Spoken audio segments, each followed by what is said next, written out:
Hi friends, வாங்க இன்றைக்கி கத்திரிக்காய் தக்காளி கீரைகள் அறுவடை பார்க்கலாம். வாங்க வீடியோக்குள்ளே போகலாம். இன்றைக்கி வந்து பீக்கங்காய் அறுவடை இருக்குதுங்க. பீக்கங்காய் ஒன்று, தக்காளிங்க, கீரைங்க, பழங்க, அப்புறம் பழச்செடியினுடைய அப்டேட்டு எல்லாமே இன்றைக்கி இருக்குதுங்க. வீடியோவை ஃபுல்லாக பார்த்துட்டு கமெண்ட் கொடுங்க, லைக் பண்ணுங்கள், ஷேர் பண்ணுங்கள், சப்ஸ்கிரைப் பண்ணுங்கள். வாங்க தக்காளி பறிச்சிக்கலாம். வாட்ஸ்அப்பில் பார்த்தீங்கன்னா இப்போ நிறைய விதையை ஆட் பண்ணியிருக்கிறேங்க. வாட்ஸ்அப்பில் வந்து பார்த்திங்கன்னா நம்பர் இதில் கொடுத்துருக்கேங்க. வீடியோவில் வாட்ஸ்அப் நம்பரை போட்டு நீங்கள் வந்து ஹாய்னு ஒரு மெசேஜ் கொடுத்தீங்கன்னா உங்களுக்கு வந்து ஒரு கேட்லாக் வந்துடுங்க. இப்போ நிறைய கத்திரிக்காய் விதை,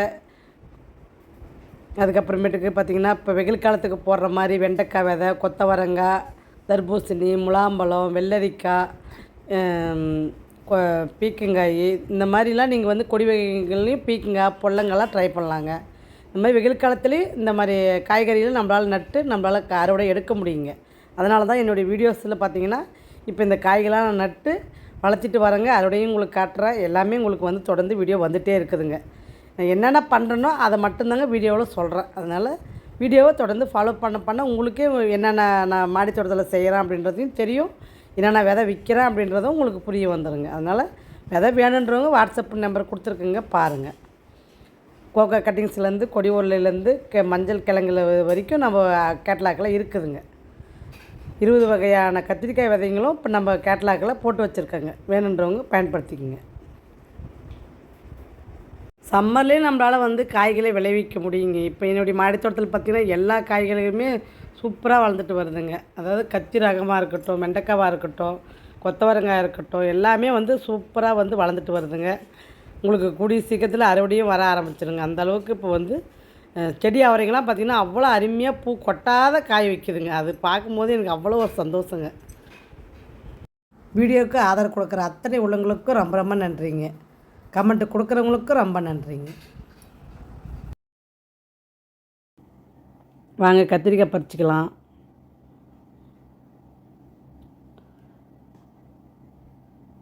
இவ்வளோ சூப்பராக இருக்குது பாருங்கள் கத்திரிக்காய். இன்றைக்கி வந்து பார்த்திங்கன்னா பச்சை கத்திரிக்காய், அப்புறம் குண்டு கத்திரிக்காய், பிளாக் பியூட்டி, இது மாதிரி 3 ரகத்தையும் இன்றைக்கி பிடிங்கி நல்லான்ட்டு இருக்கிறேங்க. நாற்று விட்டு வச்சது நான் உங்களுக்கு ஏற்கனவே நான் வீடியோவில் காமிச்சிருப்பேங்க. அதை இன்றைக்கி என்ன பண்ணலான்ட்ருக்கேன், இன்றைக்கி பேக்கில் வந்து நடுறேங்க. இன்றைக்கி அதையும் உங்களுக்கு வேணால் வீடியோவை எடுத்து அடுத்த வீடியோவில் நான் அட்டாச் பண்ணி உங்களுக்கு காட்டுறேங்க. அதை நான் எப்படி நட்டிருக்கேன் அப்படின்றது. ஏன்னா சம்மருக்கு இப்போ நம்ம இப்போ கத்திரிக்காய் பார்த்திங்கன்னா அறுவடை ஸ்டேஜுக்கு வர பார்த்திங்கன்னா நம்மளுக்கு கத்திரிக்காய் இல்லாத போய்டுன்றதுனால நம்ம இப்போ நட்டு வச்சோம்னா தான் இது வளரவும் இது முடியவும் நம்மளுக்கு கத்திரிக்காய் தொடர்ந்து கிடச்சிட்டே இருக்குங்க. அதனால் இப்போ ஒரு பிட்டு நட்டு வச்சோம்னா கரெக்டாக 2 மாதத்துக்கு அழகாக நம்ம தாட்டிக்கலாங்க. வாங்க அடுத்தது பாலக்கீரை பறிச்சிக்கலாம். பாலக்கீரையும் சும்மா சொல்லக்கூடாதுங்க, பரவாயில்லைங்க. ஒரு வாரத்துக்கு ஒரு கீரை கிடச்சிருதுங்க நம்மளுக்கு. நான் அதனால தாங்க இந்த மாதிரி போட்டு வச்சுக்கிறது. பேக்கில் ஒரு 2 பேகு 3 பேகு போட்டோம்னா போதுங்க. மாற்றி மாற்றி அறுவடை பண்ணுறதுக்கு கரெக்டாக இருக்குங்க. அந்த வெயில் சீசனுக்கு இது ஒரு நல்ல ஒரு நம்மளுக்கு ஹெல்த்துக்கு நல்லா இருக்குங்க சாப்பிட.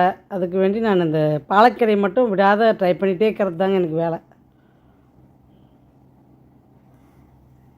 இந்த வெயில் காலத்தில் பார்த்திங்கன்னா பாலக்கீரை, பீட்ரூட் கீரை, தண்டுக்கீரை, அரைக்கீரை, சிறுக்கீரை, அந்த மாதிரி கீரைகள் ஐட்டில் எல்லாமே இப்போக்கி நம்ம ட்ரை பண்ணலாங்க. சூப்பராக வளருங்க வெயில் காலத்துக்கு ஏற்ற கீரைங்க. வாங்க அறுவடையை பார்க்கலாம். ஒரு பீக்கங்காய் 1 கிலோவுக்கு மேலே வருங்க. தக்காளி கீரை பார்த்திங்கன்னா ஒரு கட்டுக்கு மேலே இருக்குதுங்க. எல்லாம் கலப்பட கீரைங்க. பாலக்கீரையோடு சேர்த்து தண்டுக்கீரை, கனவாழக்கீரை, பொன்னாங்கண்ணி கீரைன்னு எல்லாம் கலந்து இருக்குதுங்க. இதில் கத்திரிக்காய் பார்த்திங்கன்னா ஒரு 1/2 கிலோவுக்கு மேலே வருங்க. வாங்க அடுத்தது வந்து பழச்செடியை பார்க்கலாம். எப்படி இருக்குது பாருங்கள், ஃப்ரெஷ்ஷாக கீரை. பழச்செடி பார்த்திங்கன்னா இட்டில் அரைஞ்சி இன்றைக்கி அறுவடை பண்ணுறேங்க. அதனால் உங்களுக்கிட்ட காட்டலான்ட்டு அதையும் காட்டுறேங்க. இது பார்த்திங்கன்னா எல்லோசியாக மாறுதுங்க. நான் தான் விடுறதில்லைங்க.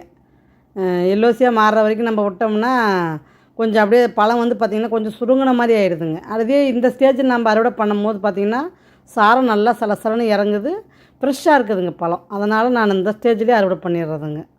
அதாவது ஆரஞ்சு கலராக மாறுற வரைக்கும் நான் வெயிட் பண்ணுறது இல்லைங்க.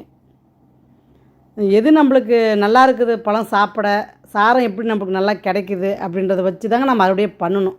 இது பாருங்கள் ஆரஞ்சு கலரில் மாறி இருக்குது பாருங்கள். இதை கட் பண்ணி நம்ம பார்த்தோம்னா இதில் வர சாரத்தோட கொஞ்சம் கூங்காவாக இருக்கிற சாரம் வந்து பார்த்திங்கன்னா கொஞ்சம் அதிகமான சாரம் வருங்க. இப்போ இந்த வெயில் காலத்துக்கு நம்மளுக்கு ஜூஸுக்கு தாங்க அதிகமாக தேவைப்படுது. அதனால தான் இப்போ பழங்கள்லாம் இப்போ பறிக்க ஆரம்பிச்சிருக்கேன். இதுவும் வருதுங்க. ஒரு 3/4 கிலோவுக்கு அளவுக்கு இன்றைக்கி அறுவடை இருக்குதுங்க. இன்றைக்கி இன்னும் காய் பிஞ்சு இருக்குதுங்க. நான் இன்னும் கொஞ்சம் பெருசாகட்டுன்னு விட்ருக்குறேங்க. இது வாங்கி வச்சு பார்த்திங்கன்னா ஒரு 1.5 வருஷம் இருக்குங்க. அப்போந்தே காய் தாங்க இது. செடி வந்து பார்த்திங்கன்னா மேலே எழமாட்டேதுங்க, கீழேயே படர்ந்து படர்ந்து காய் வச்சுட்டே இருக்குதுங்க. இது வளர்ச்சி வந்து பார்த்திங்கன்னா எனக்கு கொஞ்சம் ரொம்ப கட்டை செடி மாதிரி ஆயிடுச்சுங்க. வளர்ந்து காய் வச்சிச்சின்னா இன்னும் நிறைய காய் வைக்குங்க. இது பார்த்திங்கன்னா குள்ள செடியாட்டம் வளர்ந்துக்குச்சுங்க. பாருங்கள் வெற்றிலை ஆரஞ்சு அறுவடையை. உங்களுக்கு அடுத்தது இன்னொரு பேஷன் ஃப்ரூட்டும் உங்களுக்கு காட்டியிருக்கிறேங்க இன்றைக்கி, அதையும் பாருங்கள். கொடி பார்த்திங்கன்னா நிலத்துலேருந்து தாங்க போகுது. இது பேஷன் ஃப்ரூட் செடிங்க. இது வந்து பார்த்திங்கன்னா சூப்பராக நிலத்தில் வச்சு ஏற்றி விட்டு இப்போ நிறைய காய் வைக்கிதுங்க. முதல்ல பார்த்திங்கன்னா ஒரு ஃபஸ்ட்டு பூ எடுத்து ஒரு 3 மாதத்துக்கு எனக்கு வந்து இது காய் வரலைங்க. பூ மட்டுமே எடுத்துகிட்டு இருந்ததுங்க. அதுக்கப்புறம் நான் என்ன பண்ணேன், ஹேண்ட் பாலினேஷன் பண்ணி விட்டேங்க. அதுக்கப்புறம் வர்றது பூராமே காயாகவே மாறிடுதுங்க. அதாவது ஆரம்ப ஸ்டேஜில் நம்ம ஹேண்ட் பாலினேஷன் பண்ணி விட்டதுனால எனக்கு அதுக்கப்புறம் தொடர்ந்து ஹேண்ட் பாலினேஷன் பண்ணலைங்க. அது தானாகவே காயாக மாறிடுங்க. அந்த அளவுக்கு இந்த செடி வந்து பார்த்திங்கன்னா ஃபஸ்ட் டைமுக்கு மட்டும்தாங்க கொஞ்சம் பூ எடுத்து உதிர்வு பிரச்சனை இருந்தது. அப்புறம் தானாகவே நம்ம ஹேண்ட் பாலினேஷன் பண்ண பின்னாடி பார்த்திங்கன்னா இப்போ வரைக்கும் பார்த்திங்கன்னா நல்லாவே பூ எடுத்துச்சுன்னா நல்லாவே காயாக மாறிடுதுங்க. இப்போ நான் ஒன்றுமே இதை பண்ணுறதில்லைங்க, சூப்பராக காய் வைக்கிதுங்க. அந்த அளவுக்கு இப்போ இந்த தகவல் நான் எதுக்கு உங்கள்கிட்ட சொல்கிறேன் அப்படின்னா, உங்களுக்கும் இந்த மாதிரி செடிங்க வந்து பூ வச்சுட்டே இருக்குது காய் வைக்கல அப்படின்ற மாதிரி உங்களுக்கு இருந்துச்சுன்னா நீங்களும் அந்த மாதிரி ஹேண்ட் பாலினேஷன் பண்ணும்போது உங்களுக்கும் தொடர்ந்து அது காய் வைக்கிறதுக்கு வாய்ப்பு இருக்குதுங்க. அதனால் உங்களுக்கு இந்த ஐடியாவை உங்களுக்கு சொல்கிறேங்க. கொடி பாருங்கள் தகரத்து மேலே தான் ஃபுல்லாக ஏற்றி விட்டுட்டுக்கிறேங்க. இடம் வசதி கொஞ்சம் கம்மியாக இருக்கிறதுனால நான் இந்த மாதிரி பண்ணியிருக்கேங்க. அதாவது இதுக்கு வந்து நல்லா பந்தல் போட்டு நல்லா விட்டோம்னா சூப்பராக இன்னும் நிறைய காய் எடுக்குங்க. நான் தான் வந்து சீட்டு மேலே ஏற்றி விட்டுட்டுக்கிறேங்க. இடம் இருக்கிறவங்க நல்லா பந்தல் போட்டு நல்லா அழகாக வளர்த்தலாங்க. இதை நல்ல ஒரு அதாவது ஹெல்த் பெனிஃபிட்ஸ் அதிகங்க இந்த காயில்.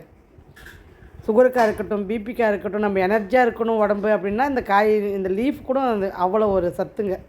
அந்த அளவுக்கு இந்த காயில் வந்து பெனிஃபிட்ஸ் ஜாஸ்திங்க. இப்போ நம்ம சப்ஜா விதை ஊற வச்சு சாப்பிட்றது அந்த மாதிரிலாம் பண்ணுறம்போது நம்மளுக்கு எனர்ஜிக்கு தாங்க அந்த மாதிரிலாம் நம்ம செய்கிறோம். சுகர் பிபிலாம் குறையிறதுக்கு அந்த மாதிரி செய்கிறோம். ஆனால் இந்த பழமும் அதே பெனிஃபிட்ஸ் தாங்க. சூப்பரான ஒரு வகை சேர்ந்ததுங்க. தெரியாத விஷயத்தை ஒவ்வொரு வீடியோவில் நம்ம கற்றுக்குவோம். அந்த மாதிரி என்னுடைய வீடியோவை நீங்கள் ஃபாலோ பண்ண உங்களுடைய மாடி தோட்டத்துலேயும் என்னென்ன செய்யலாம் என்னென்ன பண்ணலாம் அப்படின்ற விஷயத்தை நீங்கள் கற்றுக்க முடியுங்க. அதனால் வீடியோவை தொடர்ந்து ஃபாலோ பண்ணி பழகுங்க. அப்போ தான் உங்களுடைய மாடி தோட்டத்தில் என்னென்ன செய்யலான்னு ஒரு ஐடியா கிடைக்குங்க. வீடியோவுக்கு சப்போர்ட் பண்ணுங்கள், சப்ஸ்கிரைப் பண்ணிவிட்டு பாருங்கள். பாய்.